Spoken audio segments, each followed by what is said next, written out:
There's a behavior you do every day, often without even thinking about it, that no other living creature on planet Earth does. None. Not chimpanzees, our closest relatives.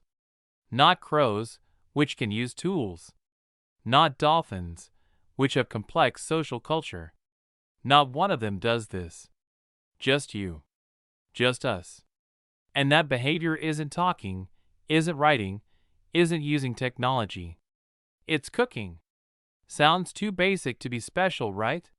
You turn on the stove, put a pan on it, toss in a few ingredients, and in minutes you've turned raw material into something hot, fragrant, and completely different from what it was before. But the strangest part isn't that you do this. The strangest part is what this act did to you. To your body. To your brain. To the way you think, feel, connect with others, and exist in the world. Because cooking isn't just a kitchen skill. Cooking is the reason you're human. And that's not a figure of speech. It's biology. It's evolution. It's one of the most astonishing stories ever written into the body of any living thing. And it started hundreds of thousands of years ago, on some dark night, next to a fire nobody planned on lighting. If you're into uncovering what's hiding behind human behavior, the things you do without noticing, and the stories that shaped our species from the very start, hit subscribe. We dig into stuff like this every single week. To understand how this happened, you have to picture a world completely different from the one we live in today. No cities, no roads, no grocery stores, no refrigerators, none of it. Picture a small band of hominids, our direct ancestors, walking across the African savanna more than 1,000,000 years ago. The sun scorches during the day. The night is cold and full of sounds that could mean death. That group wakes up every single day with one real goal: don't starve before the next sunrise. They eat whatever they can find. Tough roots, seeds, fruit when they're lucky, insects, and sometimes raw meat from an animal they managed to kill or found already dead. Those ancestors had massive jaws. Big, strong teeth, built to grind tough food for hours at a time. Their gut was long and heavy-duty, like a modern great ape's, because digesting raw food takes a huge amount of effort, time, and energy. And that's the whole point of everything we're about to get into. Digesting raw food is exhausting. The body burns an enormous amount of energy just breaking food down and pulling out the nutrients. Energy that could be used somewhere else. Somewhere way more important. But we're not there yet. Fire existed long before humans did, obviously. Lightning struck, forests burned, volcanic lava ran across the land. And animals did what any instinct-driven creature does in the face of a wildfire. They ran. But at some point, something different happened. One of our ancestors, instead of running, stayed near the fire. Maybe out of necessity. Maybe curiosity. Maybe by accident. And then noticed something. The meat sitting close to the flame smelled different. It was easier to bite into. And once eaten, it was easier to swallow. That detail sounds tiny, but it changed everything. Cooked food isn't just hot food. It's food that's already been partly broken down by heat before it even enters the body. The fibers soften up. The proteins unravel. The starches open up. What used to take hours of chewing and a massive gut working non-stop could now be processed in a fraction of the time, with a fraction of the effort. And the body started to notice. Not overnight. That's not how evolution works. But over thousands of generations, the individuals with more regular access to cooked food started surviving more, reproducing more, and passing down to their kids a body that was just slightly different. With slightly smaller jaws, slightly shorter teeth, a slightly more compact gut, and all the energy that used to go into digestion started getting redirected toward one of the most expensive organs in the body, energy-wise: the brain. Here's where the past shows up inside modern life in a way almost nobody thinks about. The human brain burns roughly 20% of your body's total energy output. That's an absurd number when you consider it's only about 2% of your total body weight. No other primate runs that kind of imbalance. And it's no coincidence that the rapid growth of the human brain and the mastery of fire seem to line up in the same stretch of evolutionary history. Richard Wrangham, a biologist at Harvard, spent decades studying exactly this connection. He proposed what's become known as the cooking hypothesis, and when he first put it forward, plenty of people thought it was too far-fetched to take seriously. The idea was simple and unsettling at the same time. What made us human wasn't hunting alone, or language alone, or tool-making alone. It was fire. More specifically, the act of cooking what we were about to eat. When Wrangham and his team studied the diet of wild chimpanzees, they found the animals spend an enormous chunk of the day doing nothing but chewing. Up to 6 hours a day. Because raw food is dense, tough, hard to break down. An adult chimp has a jaw far more powerful than ours, and it still spends the whole day working just to pull enough calories out of its food to survive. Modern humans, by comparison, spend way less time eating, because the food arrives on the plate already transformed. And that frees up time, frees up energy, frees up cognitive capacity. But that still doesn't explain everything. Because beyond what cooking did to the body, there's what it did to society. And that part is even more fascinating.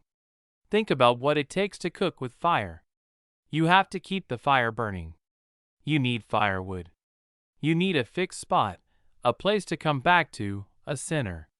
And once you have a center, you have a group gathered around it. You have people who need each other to protect the fire, to hunt, to gather, to share whatever's been found. Fire turned mealtime into a social event. Before that, eating was a solitary act, the way it still is for most animals. You find food, you eat it. But around the fire, food got divided up. And once you're dividing food, rules show up. Agreements show up. Language shows up to negotiate those agreements. Relationships show up. Hierarchies, affection, protection, obligations, all of it. Some anthropologists believe the primitive hearth was humanity's first social space. The place where the first stories, the first lessons, the first rituals were born. When you sit around a fire with other people, eat together, warm the same space, you're doing something your ancestors did for hundreds of thousands of years. Family dinner isn't a modern custom. It's an ancient instinct, rooted in the rawest kind of survival. Can you think of a meal that changed something in you? A conversation around the table that's stuck with you ever since? Tell us in the comments, because this instinct to share food might have left deeper marks than you'd think. And here's a layer that goes beyond biology. Because once humans started cooking consistently, something very specific happened to the brain. It didn't just get bigger. It changed internally. The regions responsible for long-term planning, for anticipation, for problem-solving became more developed. Because cooking demands planning. You have to think before you act. You have to remember what worked before. You have to coordinate with other people. You have to control impulses, like the impulse to just eat the raw food right away instead of waiting for it to cook. That kind of self-control sounds trivial, but it's one of the most sophisticated cognitive skills that exists. And humans developed it, in part, because fire demanded it. Holding back an immediate impulse in favor of a future reward, what psychologists call delayed gratification, is one of the strongest predictors of adaptive success in any species. And humans, by having to wait for food to cook before eating it, trained that cognitive muscle for generations. Here's the most surprising part. If cooking was so fundamental to making us human, what happens when we stop cooking? Not in some philosophical sense. In a concrete, biological sense. Researchers who studied populations that switched to fully raw diets, no cooked food at all, found something unsettling. A significant share of these people start losing more weight than intended. Some women stop menstruating. The body drops into scarcity mode because it simply can't extract enough calories from raw food with the same efficiency. That's shocking when you really sit with it. Our bodies evolved so completely around cooked food that we've lost part of our ability to function on raw food alone. We're no longer able to survive the way our earliest ancestors could. We are, quite literally, biologically dependent on fire. You were born dependent on a piece of technology your species discovered hundreds of thousands of years ago. That's something almost nobody ever stops to consider. And it's impressive and a little unsettling at the same time. But the cost of this path didn't stop there, because every adaptation comes with a price tag. And in the case of cooking, that price showed up in ways that took a long time to fully understand. As human jaws shrank over the generations, no longer needed to grind tough food for hours, the space inside the mouth shrank right along with them. But teeth, which were slower to catch up with that shrinkage, kept getting produced in roughly the same numbers as in our ancestors. The result is something you're probably very familiar with: wisdom teeth.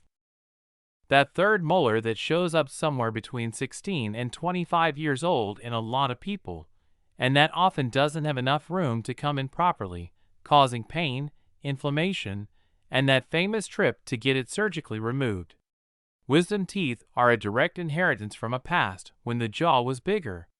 Today they're mostly useless and painful, an evolutionary leftover that cooking helped create by making smaller jaws an advantage without fully erasing the genetic instruction to keep growing those teeth. And there's more. The human gut, which shrank over time because cooked food is easier to digest, became more fragile in certain ways. Inflammatory bowel disease, food intolerances, irritable bowel syndrome, these are conditions affecting a growing share of the modern population, and part of that vulnerability may be tied to a digestive system that evolved for one specific kind of diet, but today faces a flood of ultra-processed foods no ancestor ever laid eyes on. We built a digestive system optimized for eating cooked food made from natural ingredients. And then we invented potato chips, soda, and artificial vanilla ice cream. The gut still hasn't quite figured out what to do with any of that. And here's the philosophical layer hiding inside this whole story. Because cooking wasn't just an adaptation. It was a choice. Humanity's first major technological choice. And like every powerful technology, it handed us abilities no other living thing had, but it also tied us to a dependency we never managed to break free from. You think our dependence on technology is a modern problem? That the smartphone, the internet, the algorithms are the first chains tying us to outside tools? They're not.